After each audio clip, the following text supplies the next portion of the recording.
Okay, everybody, welcome. Thank you very much for joining us tonight for the learning of Mesilat Yesharim.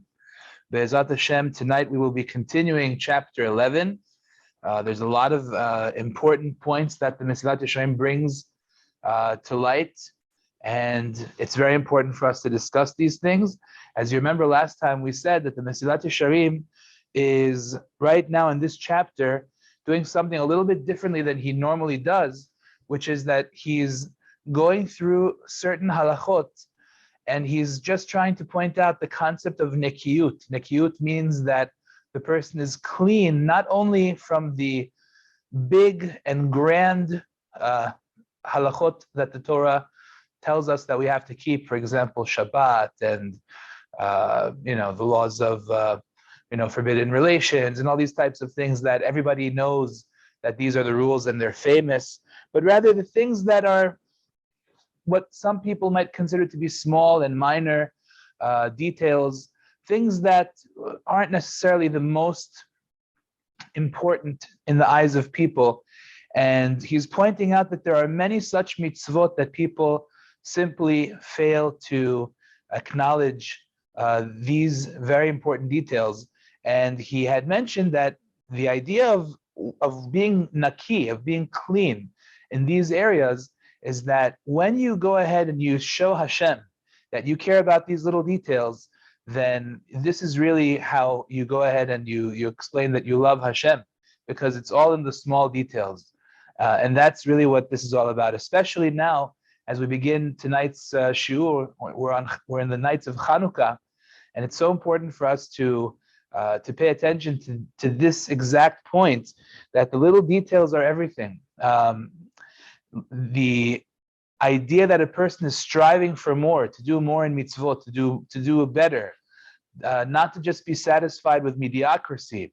That is the whole lesson of Chanukah. How you had men that had every right to go ahead and fulfill the mitzvah of lighting the menorah with whatever oil they found. Didn't have to be kosher, like we said, tumah hutra b'tzibur, but nevertheless they went ahead and they did it anyway. They looked for oil that was totally sealed without having been defiled by the Greeks. And Hashem said, if that's what you look for, that's what you find, then when you light that oil, I will make a miracle for you.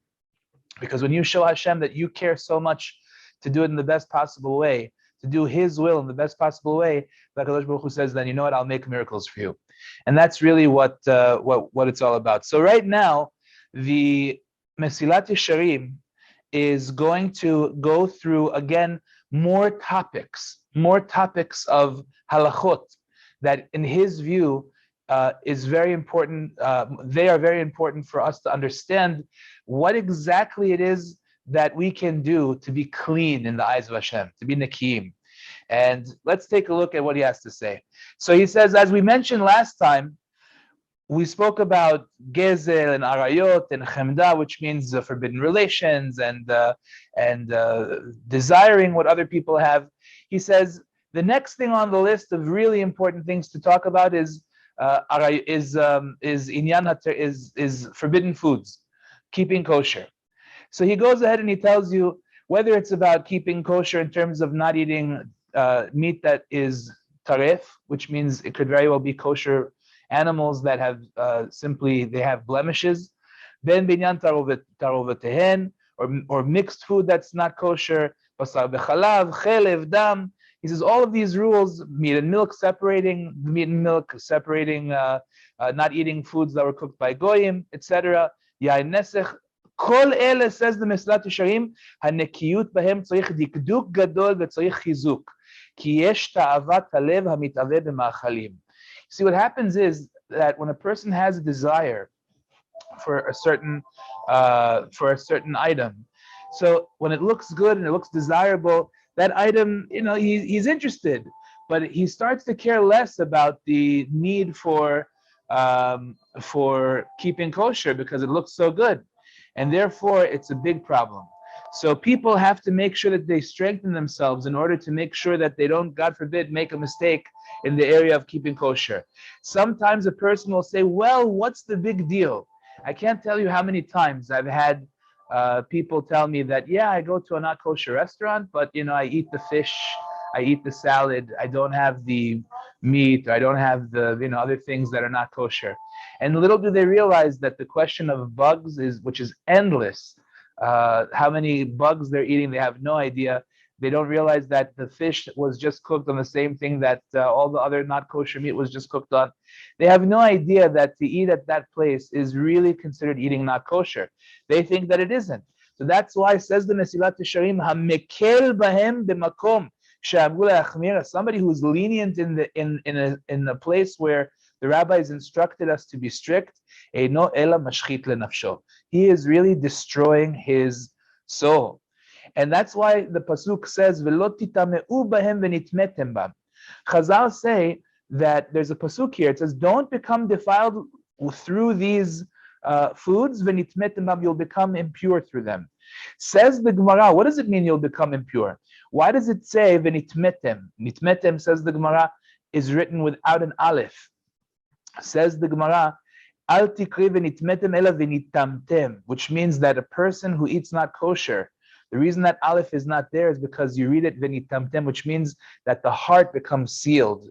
By eating not kosher food, the heart becomes sealed, meaning not necessarily physically, the point is spiritually, that he's not able to receive. His antenna for spirituality is not going to work as good anymore because of the fact that he is consuming not kosher food. He says, not only is, a regular averah that a person does, says the Mesilat Yesharim, is bad, but it's not as bad as not kosher food. And he explains why. Let's say, for example, the Torah says, don't muzzle an ox while it is plowing the field. You have to let the ox eat. You can't muzzle it when it's plowing the field. Okay, fine. So now I muzzled the ox. I did something wrong. I did not allow it to eat while it was working. Okay, I did a sin. But when a person eats not kosher, it's not just I did a sin, but the sin that I did, the not kosher, becomes part of my physical body, becomes part of my structure. Says the Mesilat Yesharim, "Ma'achalot ha'asurot yeterot bazeh al kol ha'isurim, kivan she'em nichnasim begufo shel ha'adam mamash v'na'asim basar mibsaro." He says the foods that the person eats become the flesh of that person. It changes him, it affects him in a negative way. And therefore, says the Mesilat Yesharim, it is so important for us to make sure that we're very careful about keeping kosher. You'll never lose. Remember, we spoke about this in the past. You'll never lose when you do what is right in the eyes of Hashem. You'll never get punished for doing what is good in the eyes of Hashem. I recently heard a story from official Schechter Shlita. He says over that there was a bakery where they used to bake donuts, especially for Hanukkah. And this bakery, they would produce a beautiful, maybe 1,000 donuts every hour, 2,000 donuts, something like that. And the mashgiach was supposed to wake up in the morning and come and turn on the fire. And what happened was that the mashgiach woke up a little bit late, and it was maybe 3 hours late. And he comes to work, and the fire is already on, and they already baked 3,000 donuts. And he didn't turn on the fire, and it was all goyim. So they market their product as Pat Yisrael, which means that it was the fire was turned on by a Jew. And surely enough, the boss comes and the mashgiach was Baruch Hashem Yirei Shamayim, and he told him the truth. He said, "Listen, the first 3 hours over here, it wasn't me. They turned on the fire and they started working. It's not their fault. I just wasn't here." So the boss was looking at 3,000 donuts. What is he going to do with 3,000 donuts? So he said, he called the rabbis, he called the hechsher, and he asked them, "Can we sell it anyway?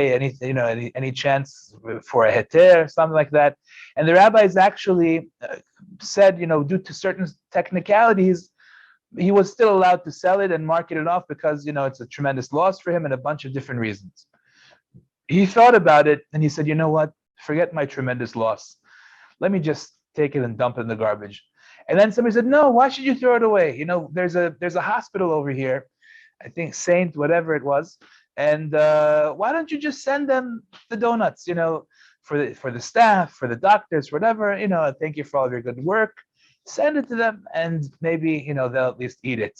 So that's what they did. They sent them all the donuts, and there was 3,000 donuts for an entire hospital. Everybody got one, and they were happy.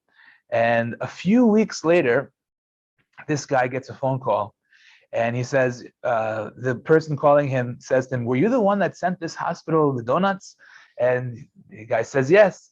He says, "Well, I'm calling you from this hospital. We're not just one hospital, we're a network of hospitals.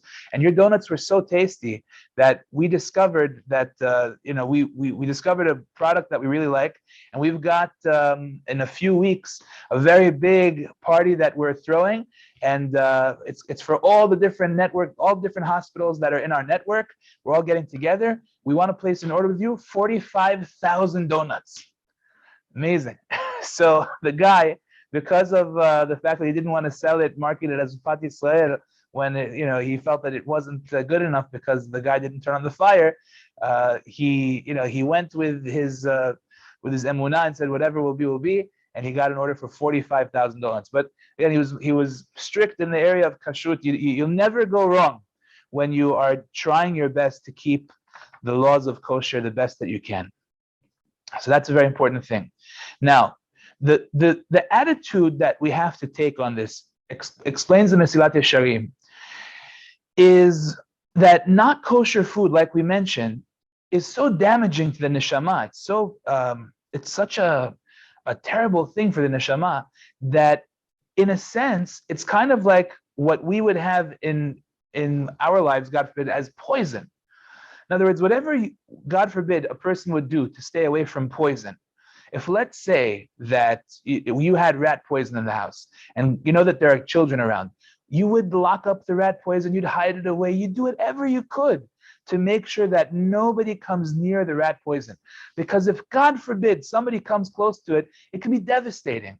Explains the Mesilat Yesharim, "Hine mi sheyesh lo moach bekodkodo yachshov isurei ha'ma'achal kema'achalim ha'arsiyim o kema'achal shit'arev bo eze dvar arsi." He says a person who has a proper understanding will realize that this is poison. It's as if you're eating poison.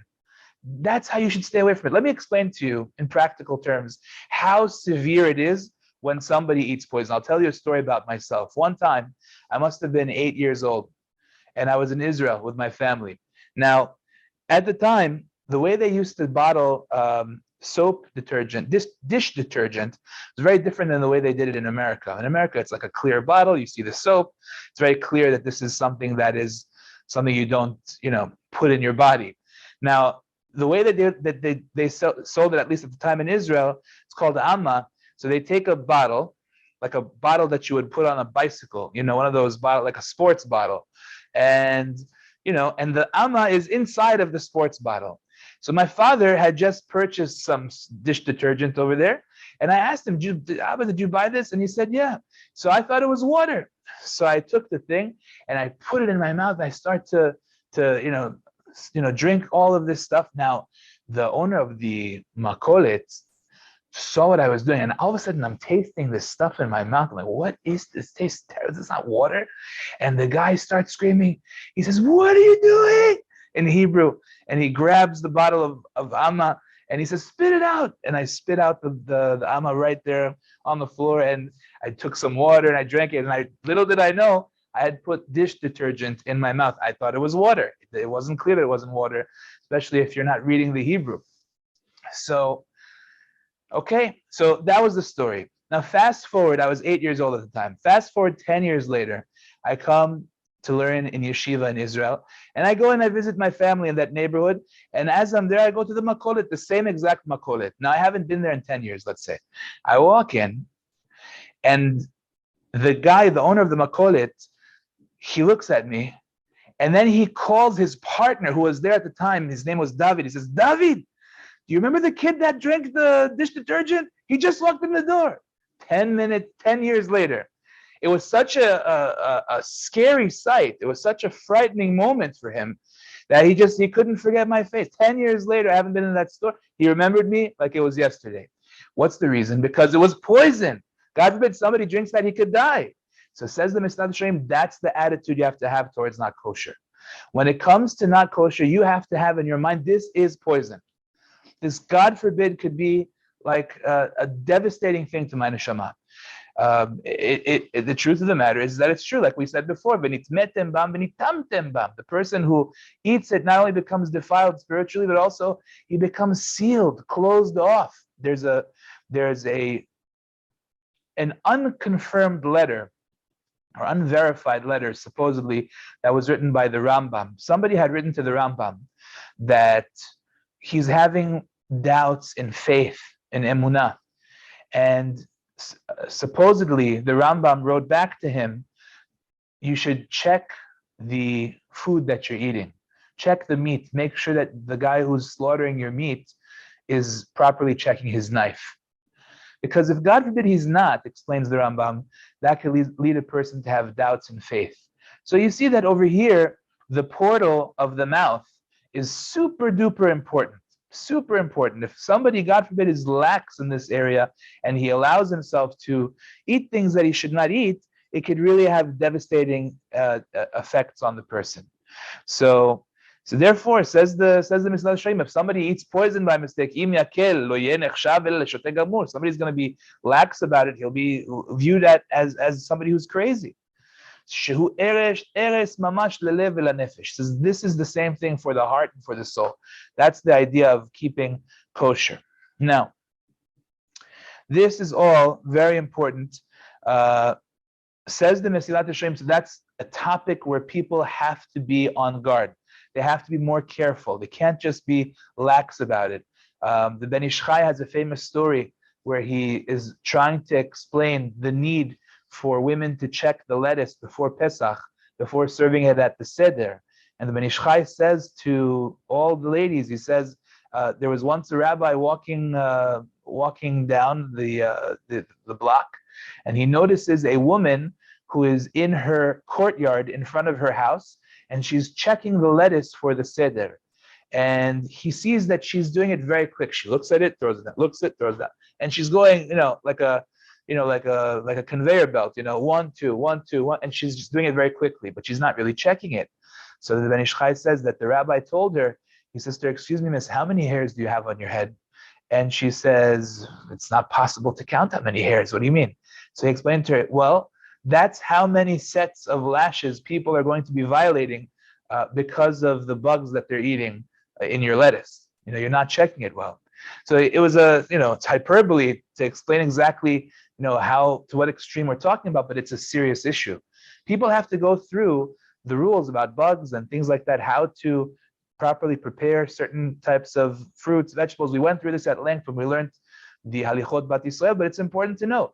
I once saw a cake brought to shul. Somebody baked a cake, and usually in shul I only allow things that come with a hechsher.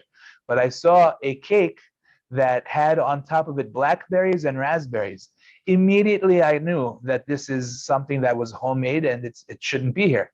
The reason that I knew that is because there's no hechsher, at least in America, that permits raspberries and blackberries because they're highly infested. Now, this lady who baked this cake is a very well-meaning person. She keeps kosher. She doesn't know that this is a problem. But there's a point where, like the Mishnah says in Pirkei Avot, she got Talmud ole zadon, which means a person who doesn't learn, eventually it's going to be considered like intentional, because you have to learn the rules. So there's a beautiful guideline from the OU, from the Star K, where they explain how to prepare. What can you prepare? What can you not prepare? How do you prepare strawberries? What do you do for them? What about frozen? All these rules are very important. And it's important to be aware of them. And Be'ezrat Hashem, a person who's mitchazek in this area will be zochet to have a beautiful, pure soul, Be'ezrat Hashem. Okay, so Baruch Hashem, we spoke about this. Now, says the Mesilat Yesharim, there is a whole world of halacha that is ben adam lechavero. And the idea over here is that there's a world of conduct between people. Speaking lashon hara about people, God forbid. Saying something offensive to somebody, God forbid. Going after somebody when for vengeance or holding a grudge against somebody. These are the halachot between man and his fellow, and the Mesilat Yesharim would like to point out a bunch of halachot in these areas as well. So let's take a look inside. Hona'at hadvarim bichlala, says the Mesilat Yesharim. Let's talk about hona'at dvarim, which means when you cause someone suffering through words. You say something that will make somebody suffer. Hona'ah generally means you cause somebody to suffer either a monetary loss or some kind of cheating. But over here, it means that you're causing suffering through words. So says the Mesilat Yesharim, Hu ledaber bifnei chavero levad sheyevosh mimenu. Even if it's alone, but you're causing somebody to be embarrassed because of the words that you're saying, you're causing him to suffer. So that's a problem of ona'at divarim. Kol sheken, how much more so, says the Mesilat Yesharim, ha'amira bifnei rabim sheyevosh bo. When you say something to someone publicly and he is embarrassed because of that in public, that's a much graver sin. So the pasuk in the Torah tells us clearly, lo tonu ish et amito, you're not allowed to cause suffering to any to your fellow. Definitely not through words either. It's one of the 613 mitzvot, and like the Mesilat Yesharim says, it's a much graver sin when it's done in public than privately. Privately is also a problem, but in public, it's a really big problem. Today, we are plagued with this problem because people think that it's okay to comment publicly on all of these WhatsApp groups or Facebook or any kind of blog, whatever it is that they want to say, and they say it to the world, they announce to the world, and it's something that can really embarrass somebody. It's a very grave sin, and it's at our fingertips. We can say these things and embarrass people without even realizing. You have to be very careful before you put something online that could potentially make somebody feel embarrassed. It's a very, very grave sin. It doesn't have to be words only. Says the Mesilat Yesharim, even to do something that will cause them to be embarrassed. A lot of times kids do very, very silly things, to each other. You expect that from children, but sometimes when people are adults, they don't realize. Even to scare somebody out of the blue, for the pure sake of scaring that person, one should not do that. You're causing them suffering. It's asur to cause somebody suffering. So these are rules that we have to learn. But let's go to the basics. Says the Mesilat Yesharim, what is the classic example of onad dvarim? The classic example of onad dvarim is when you come to somebody who is a baal teshuvah. Let's say this was a guy that he used to go clubbing every, Friday night. He was at the club. He was having a blast. And today, Baruch Hashem, he's an observant, Shabbat observant Jew. He has a family. And one guy decides to knock on the door one day. And he says to him, hey, you remember how we used to go out Friday night to the club? He says, what are you talking about? You remember the clubs Friday night? What are you saying? The clubs, don't you remember? We used to have a blast. And you're talking to him about all these things that you used to do with him, right? So this is called onat devarim. You're causing him suffering through words. As a matter of fact, it's not only it could be to a convert as well. Somebody says to a convert, yeah, I remember what your forefathers did. I remember what they did. And you're causing them suffering. The rule is you're not allowed to cause a person suffering. That's the key. Now, it doesn't make a difference whether it's an action or whether it's a word. So it's very important to realize that. For example, another genius. Imayu cholaim ba'im alav lo yomar lo kederech shamu chavrav le'Iyov zechor na miu naki avad. Iyov was a man who went through terrible suffering. He lost his children. He lost everything. I mean, it was devastating. The man was wealthy. He had a family. He lost it all. It was a test from Hashem.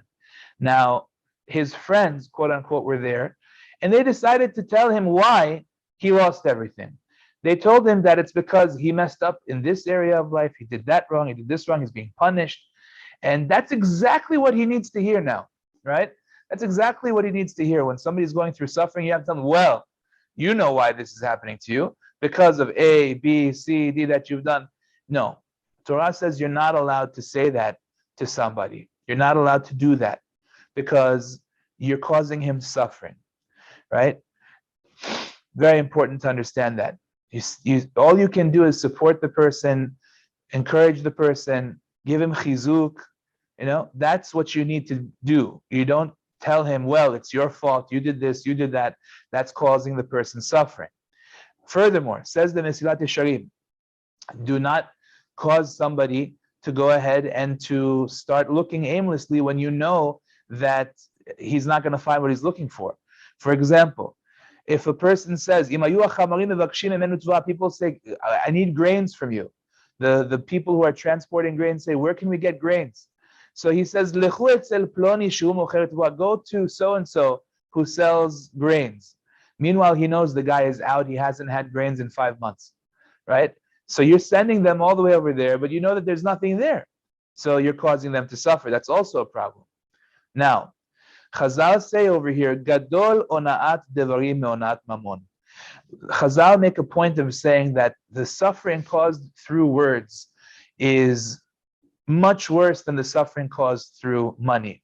The reason being that the suffering that's brought about through money can be rectified. You charge the guy too much, you can pay him back. You can give back the money, right? When it comes to suffering through words, the words that you say can never be returned. You can never take back that word. You called that guy something not nice. You made fun of him. You did something that you had a nice time at his expense. He'll never forget that. Or you can never take it back. You can't say, I didn't mean it. I didn't this. I didn't that.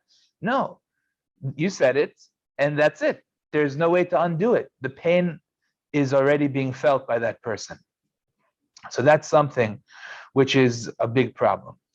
And now, when it comes to what we spoke about earlier, about when you cause somebody suffering by saying something embarrassing to him in public, in front of a lot of people, Chazal say that such a deed is so bad that a person who does that will not receive a portion in the world to come.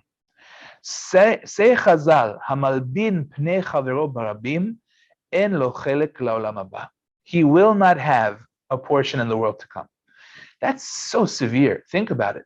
Person leads a life of Torah, mitzvot. He does chesed. He gives charity. He learns Torah. He's a good man. He raised a family. He did fantastic things. But then he goes and he does something so ridiculous. He embarrasses someone publicly. Oops, that's it. No more olam haba. Everything you worked for, everything you built, all gone. Because to embarrass somebody publicly is like killing the person. Very, very scary. So a person has to really consider that and say to himself, wait a second, is it worth it? Can I risk my entire olam haba? That's a terrible thing. So over here explains the Mesilat Yesharim, it's a very difficult thing to rectify. It's very hard to fix that. So therefore, we have to be very careful. Let me just give you an example of what I'm talking about. It's like a person who has a first-class ticket. He bought a ticket to wherever, Hong Kong, first class. He's going to sit on the plane, beautiful, have a wonderful time in first class. Just one problem. He gets to the flight, and he is absolutely filthy. He fell in the mud or whatever it is. He fell in dirt. He's covered in mud from top to bottom. He stinks. He smells. He is absolutely abhorrent. Nobody wants to stand next to the guy. He fell into the sewer. That's what he smells like. Now, he's got a ticket. The ticket says, I'm first class. I have a first class ticket. But the people are not letting him board. The flight attendants are saying, sorry, sir, you can't come to first class like this. We cannot let you on. And he says, I don't understand. I paid thousands of dollars for this ticket. Here, look, don't you see? First class. And they say, yeah, no, we see the ticket, but there's a way that you need to be dressed, and the way that you certain kind of, appearance you need to have to come onto first class. And sorry, but you don't have it. You're filthy. And he's not going to get let onto the plane. They might make him wait a little bit, until he. They might make him let him get on next time when he cleans himself. But the point is that he's basically showing by being that filthy that he is not relevant to first class. He is not somebody that you can put in the first class area. So over here, the same thing. Here's a person that really worked on himself, built himself, did whatever. And then he does something like this. He embarrasses somebody publicly. At that moment, he's showing that he and Olam Haba, it's not a match. Because if you are doing everything that you're doing Torah, you're doing mitzvot, you're learning, you're doing chesed, tzedakah, and all of that, and then you embarrass somebody publicly, you've basically shown, because of your own actions, that you and Olam Haba are not a match. It's not appropriate for you to be an Olam Haba. Olam Haba is for a certain type of personality, certain type of person, but not that kind of guy. So that's a very, very sad thing. Think about Yosef HaTzadik, not in this week's parasha, but coming up. Yosef HaTzadik was betrayed by his brothers in the worst possible way. He was kidnapped, he was sold to Ishmaelim, to Midyanim, he became a slave because of them. He almost died because of them. They almost killed him. And he now has a chance to get back at them so bad. He can take revenge. He can do anything that he wants with them. He's the king, and they're coming and they're begging for their lives. They're begging for Binyamin to be released. And now comes the point where he's about to reveal who he really is to his brothers. And what happened over here is that he's about to reveal who he really is. The brothers are going to be in the shock of their lives. They're going to be so embarrassed. They're going to be so ashamed when they discover what is about to happen. And understanding that, before he does anything, Yosef says, Hotziu kol ish me'alai. Everyone out. I only want them here. Now, this is at risk of losing his life again. Because when you allow yourself to be alone with the brothers, and there are no guards, and there's nobody there to protect you, and they're already ready to kill you, and they have told you that, and there's Shimon, and there's Levi, and there's Yehuda, people that are not scared to fight a fight, not scared to lose their own lives. He knows he's risking his life, but he says it's worth it. Because if it means that I'm not going to embarrass my brothers, then it's worth it. Even though they did everything that they did to him. Even though they betrayed him and they sold him and they almost killed him and all of that. He says, that doesn't matter to me. I'm not willing under any circumstances to cause my brothers suffering. I'm not willing to cause them to be embarrassed in front of people. It's not an option. There is no such option like that for me. That's what we have to learn from Yosef. Says the Gemara in Masechet Bava Metzia, Shlosha en hapargod min al bifnehem. There are three people that whenever they cry out to Hashem, the curtain, so to say, the divider between us and Hashem, accepting prayers, is not there, is removed. And one of them is when a person who has been made to suffer by others, when that person who's suffering at the hands of another guy cries out to Hashem because of that suffering, that person will be answered, which is not good for the person who caused the suffering. That's a very big problem for him. If somebody has been made to suffer because of another guy, and this person who's suffering calls out to Hashem and says, Hashem, look what this guy did to me. So that's very bad for that person. It's a very, very bad thing, because Hashem will answer that person. That's what the Gemara tells us. And therefore, it's so important to watch out for that. Like I said before, it's very easy nowadays to cause somebody public humiliation, public embarrassing, and God forbid to let that happen. So that's number one. Number two, says the Mesilat Yesharim, he goes on to describe the importance of when somebody comes and asks you for advice, that you must give good advice, but you cannot give bad advice. And he's going to go on to explain that often enough, a person who gives advice thinks about his own interests. He says, I will advise that person. He might not even be aware of this, but he says to himself, I will advise that person based on what's good for me, not on what's good for that person. And says the Mesilat Yesharim, that's a very grave sin. Because the Torah Kedusha tells us, Lifnei iver lo titen michshol. You're not allowed to put a stumbling block in front of a blind man. Now we know that that literally means that if somebody, God forbid, is blind and you put a block in front of him so that he trips and falls over, that is a very grave sin. Just as itself, in and of itself, is a very, very bad problem. But at the same time, it means even more than that. Explains the Mesilat Yesharim, it means that a person who is coming to ask you for help, for advice on what to do in a certain situation, that person is considered to be a blind man. Because in front of him is a path that he's unaware of. He doesn't know which path to choose. What should he do in order to accomplish A, B, and C? So now he's posing the question to you, and you have the opportunity to give him advice. Says the Mesilat Yesharim, when you give him advice, you must advise him based on what's good for him, not on how you will benefit from it. He says if a person does that, that is a very grave sin. You have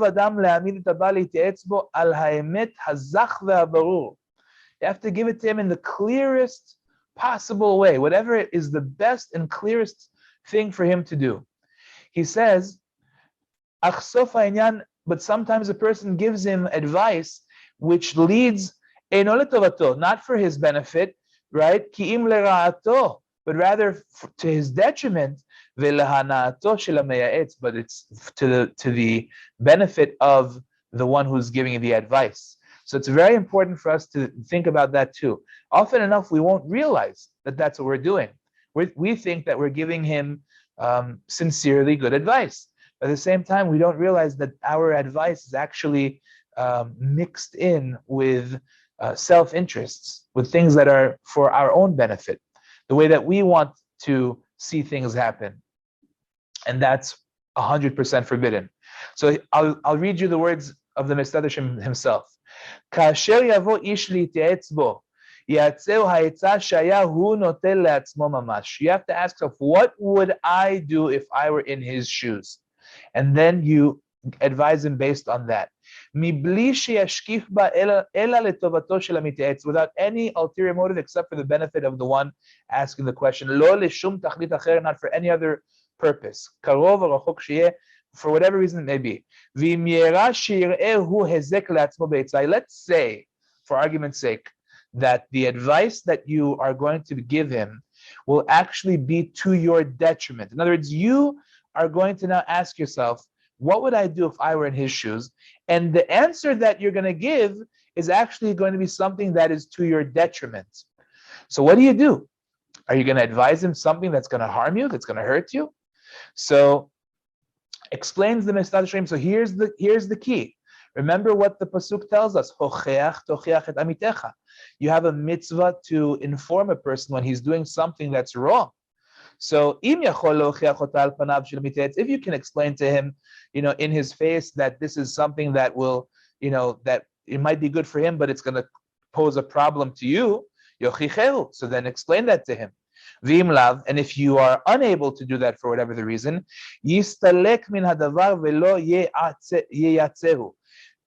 run away from the matter and do not advise him. But at any rate, says the Mesilat Yesharim, but no matter what the circumstance is, you are not allowed to advise him something that will not be for his benefit. Very important to remember. Now, this is all on the assumption that the person is doing good. He's trying to do only something good. But says the Mesilat Yesharim, if im kavanat hamityaetz lera'ah, if the person who's asking you advice is trying to do something bad, vaday mitzvah legamoto, then you have absolutely a mitzvah to trick the person and to cause him to do something which is not going to be beneficial to him because he's trying to do something which is very bad. And that is the proof for that, says the Mesilat Yesharim, is from a man by the name of Chushai Ha'arki. Chushai Ha'arki was a man that made his way into the camp of Avshalom. Avshalom was the son of King David, who started a rebellion against King David and actually tried to kill his own father. And Chushai Ha'arki was advising Avshalom and he was telling Avshalom at a chance when Avshalom actually had the opportunity to kill King David. He told Avshalom, don't kill him now. It's not going to be good. And that gave time for King David to retreat and to regroup. So that was something that was absolutely to the detriment of Avshalom, but he advised him to do that, and Avshalom listened, and that saved King David's life. So that is a true option if that is necessary. God forbid it should never be. Okay, so that's with regards to giving somebody advice. Now, by the way, I want to point out one more thing. Chazal also say, do not put a stumbling block in front of a blind man, means do not enable someone to do an avera. Do not give someone the ability to do something that is forbidden. There are all kinds of scenarios like that, but it's important to always ask yourself, are you causing somebody to sin? If you are causing somebody to do something wrong, then that is, you have to evaluate whether or not that is you indeed doing that or not. The Gemara gives an example of a Nazir. Nazir means somebody who has taken upon himself a vow that he is not going to drink any wine. He's not going to have any grapes. He's not even going to have grape skins or the seeds of the grapes. He's not going to have the water that grapes soaked in. He's going to be really, far away from wine and grapes. Now, this Nazir one day wakes up and he says, enough is enough. I need a glass of wine right now. And, he looks around, there's nobody there, but he sees on the other side of the river, there's a family having a picnic and they're enjoying wine and cheese. So he stretches out his hand, he says, hey, buddy, give me a glass of wine. Now, this guy, he sees that the guy's head is, his hair is all grown. He's a Nazir for the last 6 months. You could tell on the guy, let's say. And he realizes that this guy is not allowed to have wine. So can he give him the wine anyway? Says the Gemara, absolutely not. You may not hand out the wine to that person because you are enabling him to sin, meaning that he cannot get the wine without you, and you're giving it to him. So you are really enabling him to do something wrong. So that is a case of lifnei iver lo titen nichshol. In other words, the person over here knows exactly what he's doing. It's just that he cannot accomplish it without you, and you're helping him to do something wrong. That's also a problem. Many times we find ourselves in situations where somebody will say, yeah, well, I'm not going to do something. You don't have to do it, but just take me there, whatever the situation is, and you help that person to do something wrong.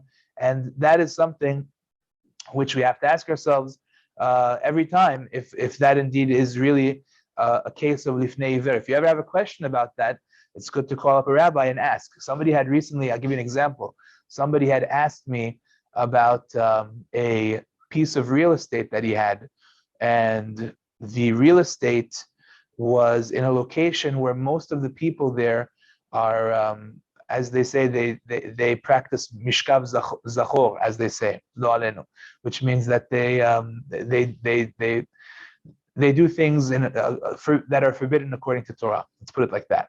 And the real estate that this guy had would go ahead and become, he didn't know exactly that this would be the case, but it would become a club that would be for those types of people to meet there and to then go and do whatever they would like to do privately. So the question was, can he rent out his real estate to a place that would, be that kind of a club? That's exactly the kind of question you have to ask a rabbi, because over here you're saying to yourself, well, my property is now going to be a place that is promoting behavior that is against Torah. So is that okay or is that not okay? It turns out in his particular case it was allowed, but not always will it be allowed. So it's going to be depending on a lot of different factors. So it's important to watch out for that. Okay, so that's another important point. Now, the big one that the Mesilat Yesharim also so clearly in his time and also so clearly in our time, like we've been talking about, people trample all over this mitzvah. They step on it, they squash it, they neglect it. And again, I'm nobody to give musar, but it's the Mesilat Yesharim talking, not me. So he says, Harechilut l'shon hara, the gossip and evil evil tongue, the slander. It's greatly known how much of a problem it is, but a lot of people don't realize that there are so many different ways to speak Lashon Hara and so many different ways that are considered to be forbidden without realizing it. The Gemara gives an example of what we would call avak lashon hara. Avak lashon hara means the dust of lashon hara. It's something that is insinuating something wrong without even actually saying it. Says the Gemara Masechet Erchin Daf Tedvav Amud Bet. Heichi dami lashon hara kigon de'amar heicha mishtakach nura ela beiplanya. Somebody's looking for a flame, and someone says, "Where can you find a flame except for the house of so and so?" Now, what they're insinuating is that the house of so-and-so, they're always partying. They're always cooking food from morning till night. They're always cooking and they're always having fun. They're always partying. And it's kind of giving a negative impression about that family. So what were his exact words? His exact words were, oh, of course you can find a flame by the so-and-so family. Now, that's all he said. But embedded in that statement was, yeah, because they're always partying, and it's not necessarily a good thing that people always party. Why are you always partying? You're having so much food, and it's kind of like speaking negatively about that that family without actually saying anything except for you can always find fire by that family. Or another example, shesaper tovato lifnei sonav.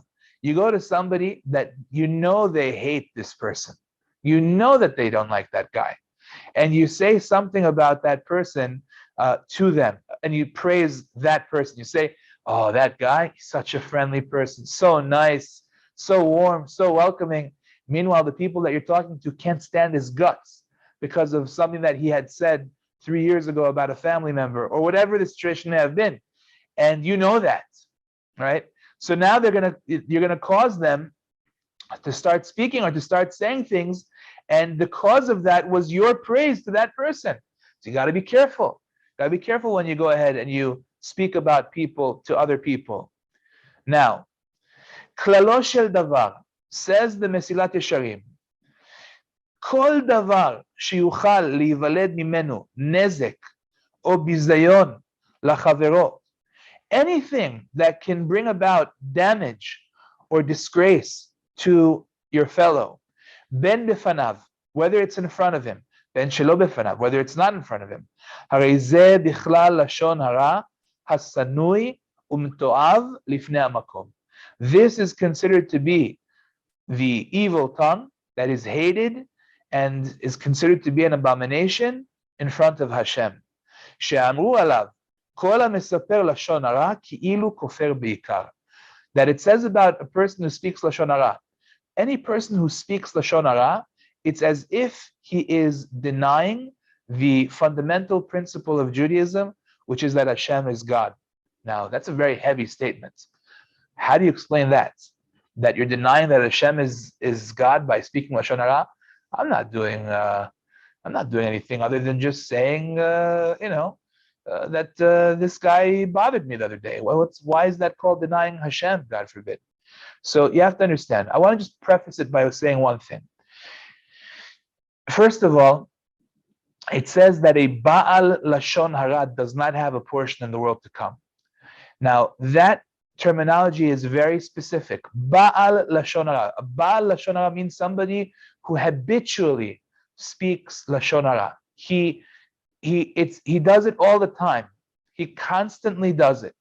It's not that he once spoke Lashon Hara or he slipped and he spoke Lashon Hara. He has made a habit out of speaking Lashon Hara. Big problem. Big problem. When you make a habit out of speaking Lashon Hara, says the Rambam, that a person like that doesn't have a portion in the world to come. Now over here, again, I would imagine that it's the same thing. That a person, that slips, one time, he's not considered to be a kofar. He has to rectify the matter. He has to, learn and change his ways. But at the same time, it's very bad. And I'd like to explain why. The idea is that Lashon Hara, the evil tongue, stems from ga'ava.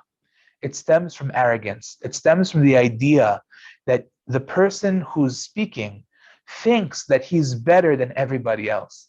He thinks that he is on a higher level than the guy that he's talking about. So and so, he's like this and he's like that.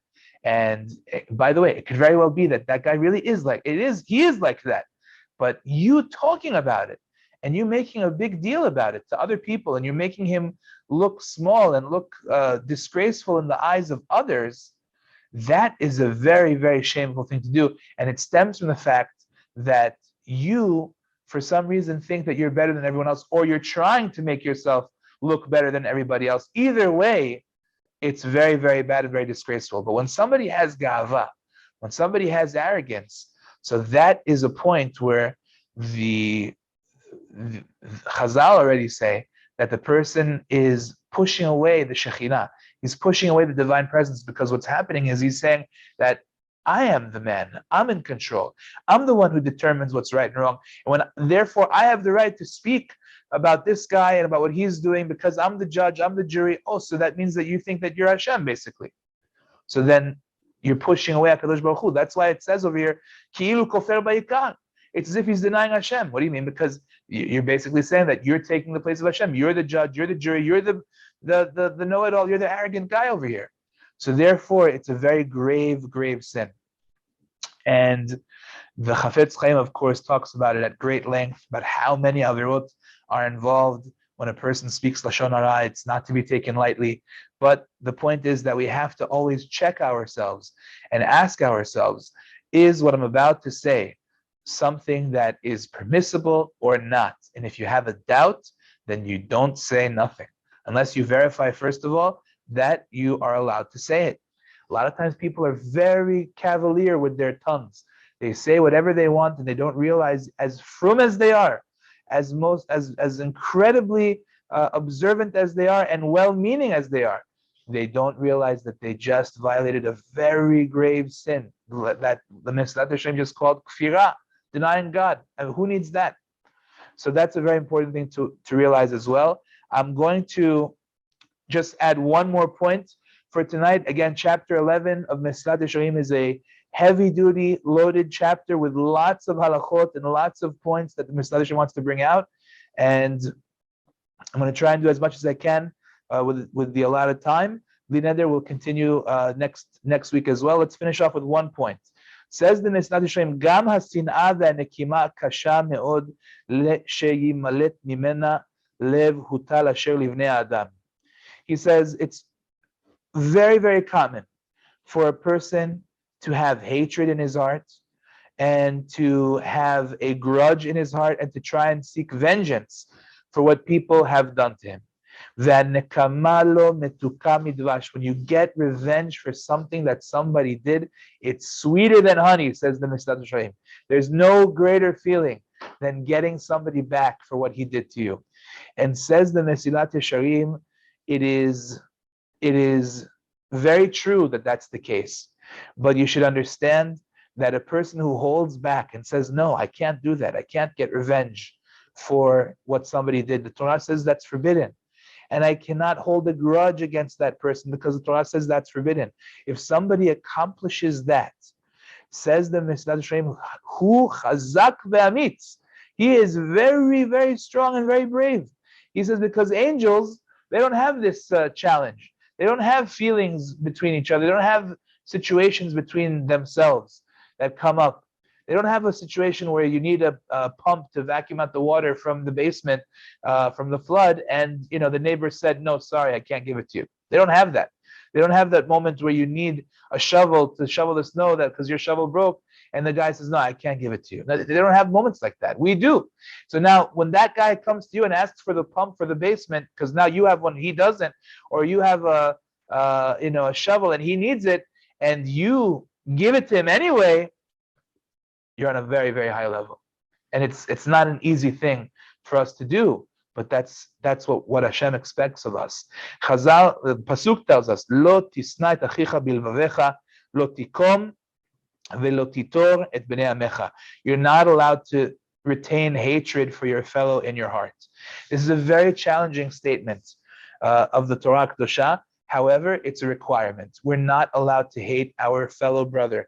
It could very well be that the person may have done terrible things to us. He may have really caused us pain, may have really caused us suffering. And it's something that is a very big challenge. But the Torah says, do not harbor any hatred towards that person. There are moments where somebody has crossed the line so bad, the Torah calls him a rasha, and there's a mitzvah to hate somebody that's really, really, really bad.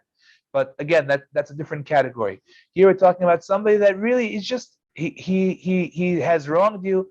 He has done something that was not nice to you, and you don't like him because of that. Says the Torah, don't hate the person. Do not harbor any hatred. Understand that whatever you had to go through, for whatever reason it was divinely orchestrated by Kadosh Baruch Hu. He is the one who allowed for that to happen. Just like it says by King David, as he was leaving the city, came along Shimei ben Gera and descended upon him and started cursing at him terrible things. And the soldiers of King David said, we can have his head for you if you'd like. We can chop off his head. David said to them, no, ki Hashem amar lo kalel. Hashem is the one who told him to curse. In other words, this guy did something very wrong. He was not allowed to curse me. At the same time, though, if Hashem didn't want me to hear it, I wouldn't have heard it. So my anger is not to be channeled at that person, because that guy is not the reason for my suffering, but rather it's HaKadosh Baruch Hu that wanted me to go through that. So for me to harbor hatred towards any particular person, for me to have a feeling of negativity towards somebody because he said something, did something, there's no reason for that. I could just let it all go. I could choose to be happy. I could bless that guy and wish him all the best. You don't have to be the best friend of the person. At the same time, you could say, listen, it's all good, and that's it. We don't have to harbor any hatred towards any Jew. Like the Torah tells us, Lo tisna et achicha bilovecha. Do not hate your brother in your heart. Be'ezat Hashem, we should always have peace in Klal Yisrael, as we say every Shabbat. Part of the Mishaberach that we say, at least in the Sephardic tradition, is Ve'asir mitochem sinat chinam. Right? Hashem should remove from you all baseless hatred. And by the way, that's a real good lesson in why we call it sinat chinam. Sinat chinam is baseless hatred. And you have to ask yourself, when would a Jew have hatred towards another Jew for no reason? Why would that ever happen? I promise you, people don't hate each other for no reason. It's never baseless. There's always a reason. Somebody did this, he did that, he did something to make me hate him. The answer is, but that's baseless. Because you think it's him, it's not him. It's Hashem that caused that hatred, that feeling, that suffering that you had to go through. Hashem brought that about, not that guy. If Hashem wouldn't want it to happen, he wouldn't let that guy do it. So it's important for us to understand that it's all baseless. HaKadosh Baruch Hu should really fulfill that blessing, that we should not have any more sinat chinam, and B'ezrat Hashem we should be zochet to fulfill all of the important halachot that we learned here tonight. They are many. They are definitely a variation of points, but they are very, very important, as the Mesilat points them out one by one, in order that we should consider them and take them into our thoughts, and hopefully bring them, make them a part of our lives as well. Chazakim Ruchim, everybody. Kol hakavod for learning on Hanukkah. Not easy to spend time on a shiur. I'm sure there are plenty of parties and places to go and things to do. So all of you being at the shiur tonight, Baruch Hashem, is a real sign that the Greeks didn't win. Baruch Hashem, the Torah Kedusha won, and that's Baruch Hashem, a wonderful thing in honor of Chanukah. Chag Sameach, everybody. Wishing you all a wonderful week. Bli neder. We will resume next Monday night. Kol tuv, everybody. Kol tuv.